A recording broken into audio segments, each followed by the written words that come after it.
Hey guys, so this is the video that Sean, aka Actual Justice Warrior, allowed me to post on his channel back in March. I'm uploading it here because part 2 is coming out on Friday, and I want to have the whole series in one place when it's finally finished. If you watched it over on Sean's channel, feel free to watch it again, but there's nothing new here. The original upload date was March 2nd. That's the date I'm referencing at the beginning. Like I said, I'll have a new video out on Friday, and even more content going forward. Take care for now. Today is the 1-year anniversary of a very dark day in the history of our great republic. 1 year ago today was Bloody Monday. Bloody Monday? What was Bloody Monday, you ask? Was it a terrorist attack? Was it some horrific natural disaster? Was it some terrible accident that killed hundreds or even thousands of people? No, it was the day that the powers that be derailed the movement that could have saved this country. What I'm calling Bloody Monday, which is the turning point of the race, namely Amy Klobuchar and Mayor Pete dropping out and endorsing Biden, that day alone radicalized a whole new generation. Because they saw, in order to even make the race competitive, in order to give Biden a fighting chance, you needed all the king's horses and all the king's men, and Obama behind the scenes making a phone call, getting them to drop out and endorse Biden, Warren staying in the race to siphon votes from Bernie. You needed the perfect storm to come together to defeat Bernie.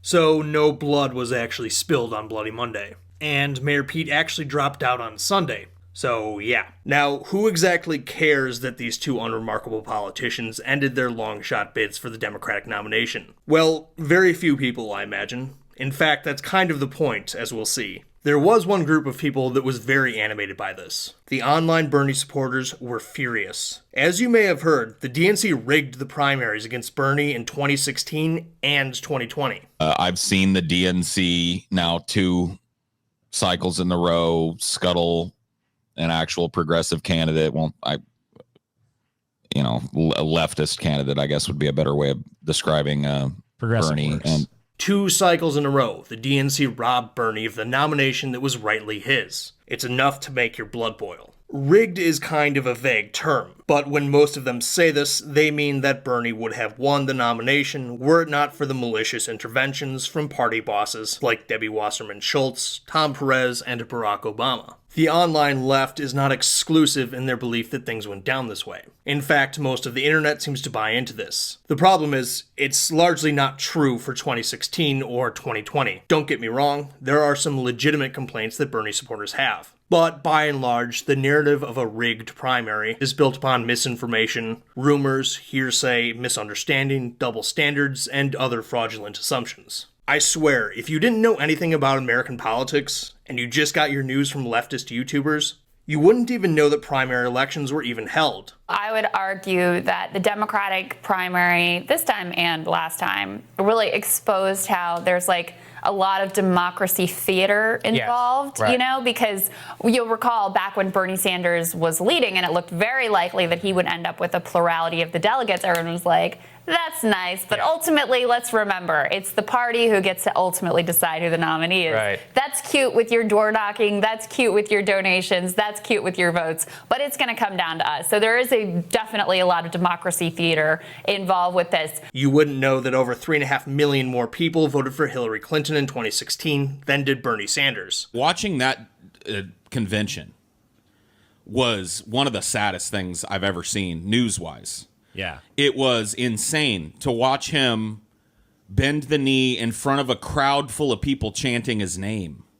Like that delegation was clearly there for Bernie. And one by one, their superdelegates and representatives stood up and handed it to Clinton. You wouldn't know that almost 10 million people voted for Joe Biden over Bernie in 2020. I have met people who are completely unaware of this. They assume that more people voted for Bernie, but the DNC just picked their nominee anyways. Again, there are some legitimate grievances, but a lot of this is derived from a misunderstanding of the primary process. But, more than anything, most of it is just motivated reasoning. Bernie supporters are the people who think that almost all elections in the United States are fraudulent anyways, because billionaires and corporations just determine who wins the race by tricking voters with political advertising. Mitch McConnell and a lot of the Republicans trick their voters with money. What does the money do? They get the money from the NRA and then they run ads. They overwhelm sometimes Democrats in their races with ads. That is, unless, of course, the progressive wins the race. Then and only then does the election actually reflect the will of the people. This is why when people ask me if I believe the DNC rigged the primary against Bernie, my answer is it doesn't matter. I mean, it doesn't matter in that I don't think anything the DNC did would have changed the results. And more importantly, it doesn't matter in that Bernie supporters were going to cry foul as long as they didn't win. When this is your standard for an election,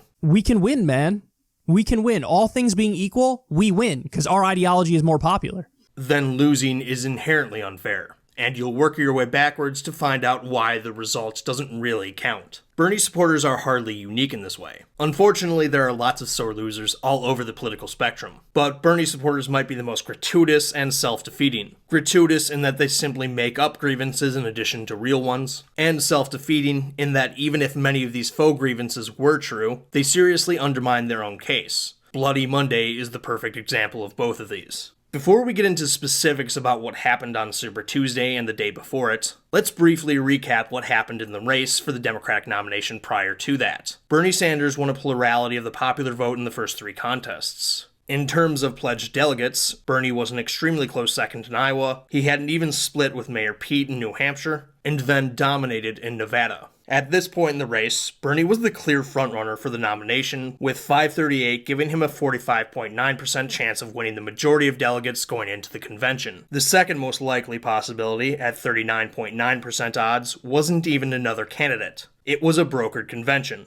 A brokered convention is when no one has a majority of delegates after all the primaries and caucuses are done, and the party's nominee is determined by several rounds of voting by the elected delegates. No other candidate's odds were even in double digits, with Biden leading the also-rans with an 8.7% chance. The next contest was the South Carolina primary. This election was huge for Bernie, in that, if he won, he could effectively put the competition away. Moreover, in order to win, he would necessarily need to perform strongly with black voters, something he failed to do effectively in 2016. And as a famous YouTuber once told me, as go elderly black voters, so goes the Democratic nomination. For a while, it looked like Bernie was going to have a very strong showing, even if he came in second. Then, just 3 days before the contest, Joe Biden scored a huge endorsement. Veteran South Carolina congressman and the highest-ranking black politician in the Democratic Party, James Clyburn, threw his weight behind the former vice president.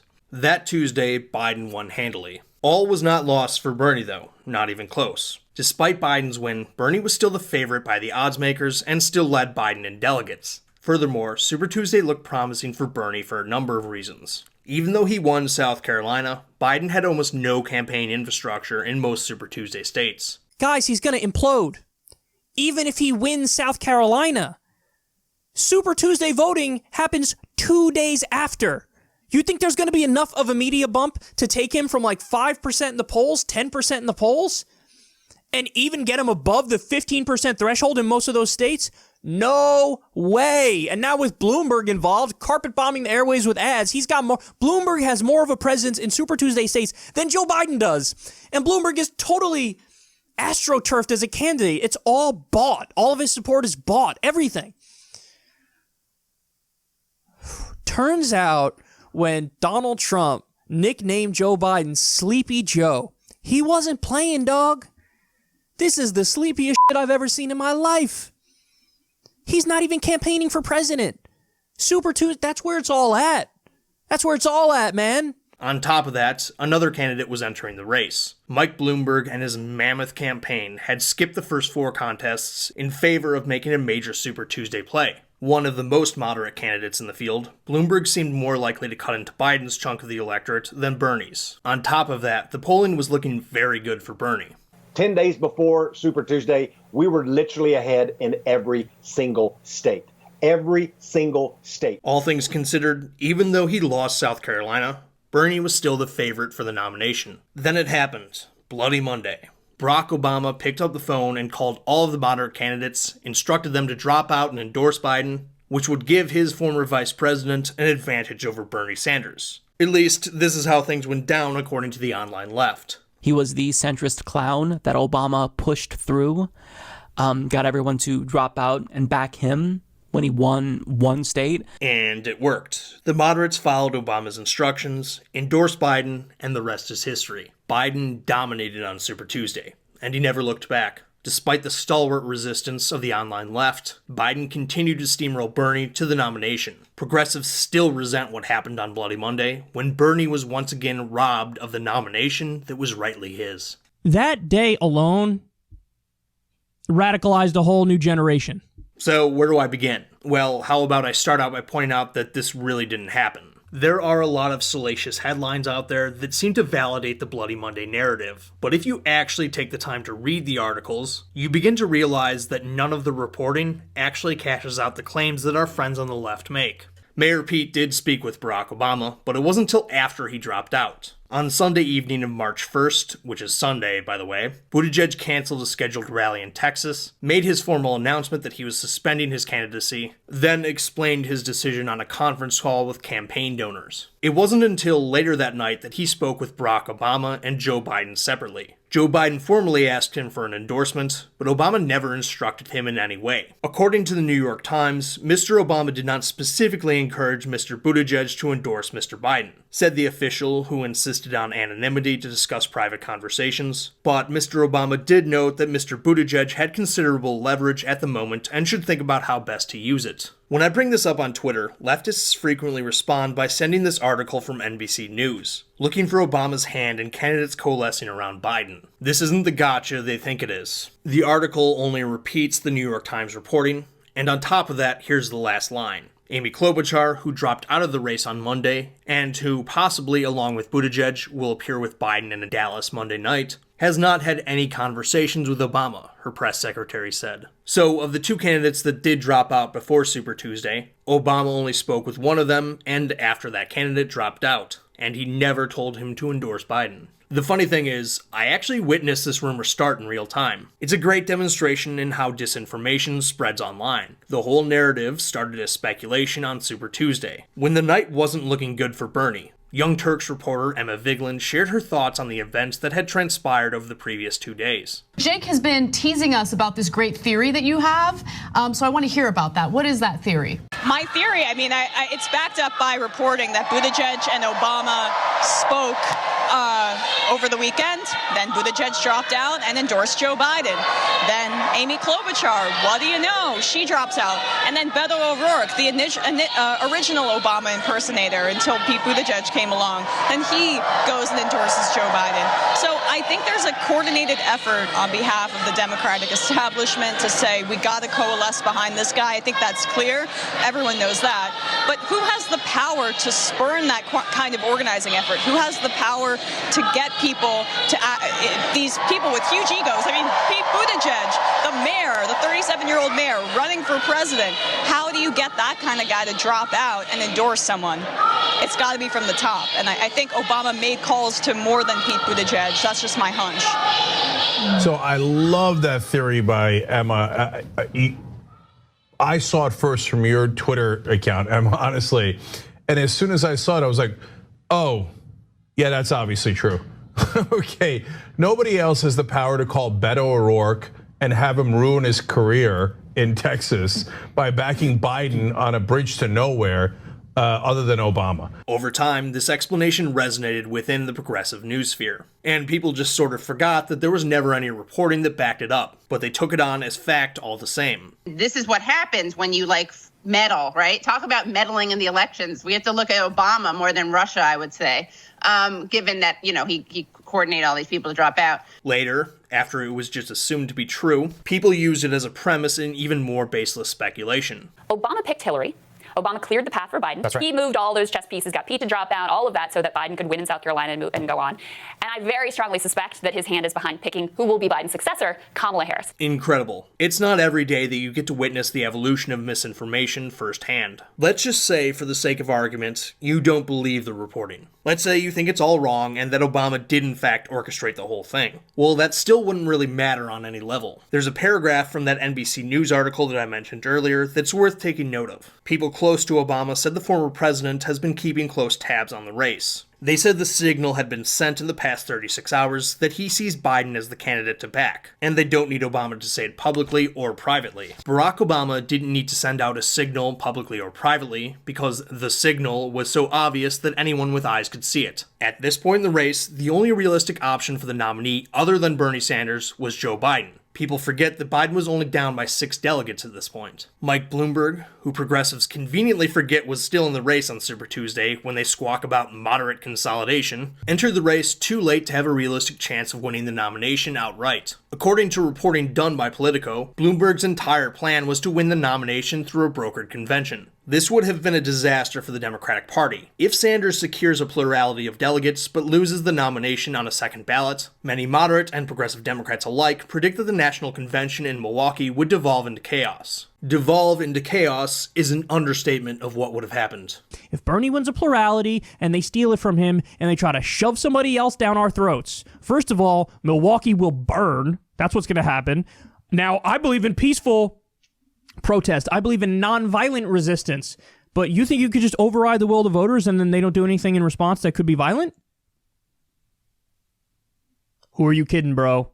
Remember, this was all before COVID-19, when we actually used to meet in person. As the Democratic Party learned in 1968, a chaotic convention can be costly, especially when part of your base has a reputation for being destructive and your opponent likes running on law and order. So Bloomberg was a no-go. The best Amy Klobuchar had done was third in New Hampshire. So it's not like she was going to win the majority of delegates either. Elizabeth Warren had won a grand total of 8 delegates at this point, so she certainly wasn't a viable option. Mayor Pete started out strong but got clobbered in South Carolina, where he had spent more time campaigning than any other candidate. Many people speculated that Mayor Pete's low marks with African-American voters would be his Achilles heel, and the South Carolina primary proved that speculation to be correct. And again, as that famous YouTuber once told me, that constituency is more important than any other for winning the Democratic nomination. High turnout among black voters is also extremely important for Democrats to win a general election. So given the options before them, for the people who didn't want Bernie to be the nominee, the choice was obvious. Go with the guy who proved he could inspire African-American voters. Go with the guy who has already been on 2 winning tickets. Go with the guy who was second in delegates and still had a realistic chance of winning the nomination outright. Go with the guy who inspired that Obama nostalgia, Joe Biden. And that's who the Democrats went with. And when I say Democrats, I don't just mean party bosses, who certainly didn't want Bernie to be the nominee. I also mean Democratic voters. At the beginning of the race, when Bernie was winning and the field was still crowded, a lot of media outlets would bifurcate the field into moderate and progressive sections. The left was not having it. That's not how people think about politics. They don't think about it like that. But they're trying to make the case, oh, see, the centrists are more popular.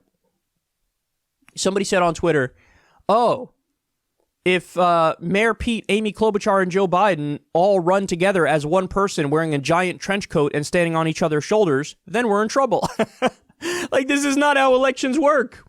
Then, when 2 moderate candidates dropped out and their support went to Biden, and Elizabeth Warren stayed in, which they say siphoned support from Bernie, all of a sudden, without a second of contrition, they bought the idea that politics actually works this way. So you coalesced and consolidated at the very last minute to stab the populist progressive in the back, the guy who would have gotten us health care and would have ended the wars. Funny how that works. Also, as far as Elizabeth Warren goes, there's no evidence that Obama had her stay in the race to take support away from Bernie. Also, Super Tuesday happened after Warren accused Bernie of sexism. After that, she was officially denounced by the online left, excluding those, of course, who didn't already think she was a fraud, and was in no way, shape, or form committed to the progressive movement. Elizabeth Warren waiting for the perfect opportunity to swoop in there and Tanya Harding Bernie. Just sexism. If this shit happened 2 years ago, they've obviously been sitting on it. Why is she all of a sudden pretending to be mad at him and hate him just before the Oh. So, in other words, Elizabeth Warren had exposed herself as a fake progressive. But for the purposes of explaining away Bernie Sanders' terrible Super Tuesday performance, she was all of a sudden a real progressive again. Oh, and we can also blame the snake. She would have had an actual big effect if she did drop out. If she did drop out and endorse Bernie. She came in 3rd place in her own home state. She could have given that to Bernie if she would have dropped out and endorsed him. But she didn't, and there's like all sorts of proof that showed that if Warren did drop out, everyone would have went to Bernie. The thing that really gets me is how quick progressives are to invoke conspiracy. The Obama coordinating everything behind the scenes narrative isn't just false, it doesn't add any explanatory value. I have an alternative theory to explain what happened, and my theory is much simpler and far more parsimonious. Now, this might sound a little crazy to you, but just bear with me. I think that when people are running in a race, and it becomes clear that they have no chance of winning, they tend to drop out of that race. That's a little far-fetched, I know, but it's honestly what I believe. So, sorry to all the people who think that Mayor Pete stabbed Bernie in the back, or that Amy Klobuchar was engaged in some horrible act of betrayal, but other candidates are not obligated in any way to stick around for the benefit of your guy. You see, campaigning for public office costs a lot of money, energy, effort, and time, and a losing campaign tends to have those things in short supply. When Pete and Amy dropped out, neither of them had any cash on hand. Not everyone has an army of online idiots willing to throw endless donations of $27 at a lost cause. Just because your guy has a bad habit of sticking around well past the point of his campaign's expiration date doesn't mean that other people are going to follow suit. Most presidential primaries come down to 2 people. The field wasn't going to stay fractured forever. Amazingly, this wasn't just something that online leftists got all hot and bothered about. This was an actual part of Bernie's campaign strategy. We knew we needed 2 or 3 people in this race heading into Super Tuesday and beyond to make sure we could be the nominee. First of all, they had a split field on Super Tuesday. Mike Bloomberg was still in the race at this point, something progressives just conveniently forget. Second, let's consider what a genuinely terrible strategy and what a failure to adjust that is. Did they really think that more candidates weren't going to fall after 4 contests? And finally, if your candidate needed a fractured field in order to win, then your candidate sucks. This was the guy who was supposed to beat Trump. This was your champion. The great Bernie Sanders, bested by the endorsements of an ex-mayor of an inconsequential city in Indiana and a soccer mom senator from a middling Midwestern state. Really? That's all it took? 2 candidates, I should point out, who Bernie supporters routinely mocked as lame and irrelevant. I just felt the need to go to sleep immediately whenever I heard her say anything, because she just drones on and on and on without really saying anything meaningful or substantive. And really, I don't know who is going to find what she's saying inspirational, who's going to feel motivated to come out and vote for her. I have no problem saying it. Super awkward, super loserish, but she also thinks she's the and it is beyond unbearable, which is why I sound right now like I can't bear it. Pete Buttigieg's cringy campaign dance. Mystery why he has no black support. There's a reason. Everybody was speculating, why is Mayor Pete at 0% with black voters? I don't know. Maybe because he's terrible? Why is Mayor Pete doing really bad with younger voters? I don't know. Maybe because they see through his nonsense, and when push comes to shove, they see he represents nothing, no change, the status quo. These 2 were the undoing of the great left-wing hope. I'll close on this. There is nothing illegitimate about endorsements. All they are glorified suggestions. At the end of the day, people make their own choices. And on Super Tuesday, over 650,000 more people chose Biden over Bernie. After that, Biden won again and again and again. After all was said and done, nearly 10 million people voted for Biden over Bernie. And that's why Joe Biden was the Democratic nominee. Thank you to all of you who made it this far. I hope you enjoyed it. This series will by no means be the only focus of my channel going forward, but I do intend to finish it. Like I said at the beginning, Bernie supporters do have some legitimate grievances, but for the most part, they're just sore losers.